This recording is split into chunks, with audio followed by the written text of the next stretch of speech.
Now, yep, overlap each other a little bit. Right on the baby sternum. There you go. 1 and 2 and 3 and breathe. 1 and 2 and 3 and breathe. 1 and 2 and 3 and breathe. 1 and 2 and 3 and breathe. Good. 1 and 2 and 3 and breathe.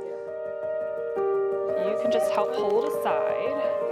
This one? Yeah, that's great. All right. You look at their appearance, their pulses, their grimace, which is just basically their facial expressions.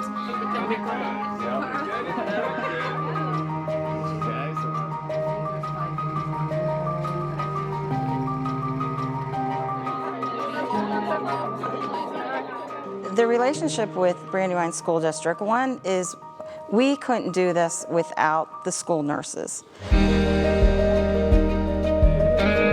do your classroom work, and you do practice doing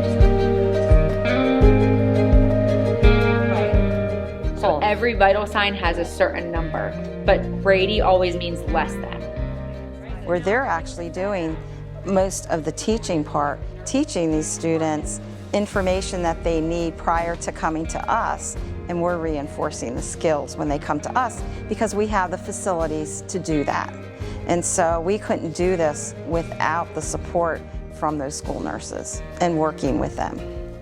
And then when it feels like it's in there pretty good, then you're good to go. Oh yeah, that looks pretty good.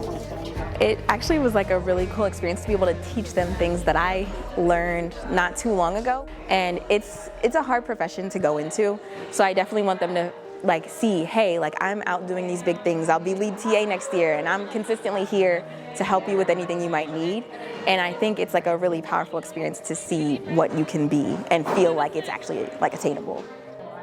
Brandywine School District has set the example of how this could work and outreach the group that we're trying to get to. We have fun doing this. It is such a stress-free environment for us. We see the smiles, the laughs, and we're looking forward to seeing the program grow. I want to see the program grow from the Brandywine School District side. I want to see the program grow from our student body as well and see how far we can take this. But I see this going for a while, so I hope to see you guys year 3.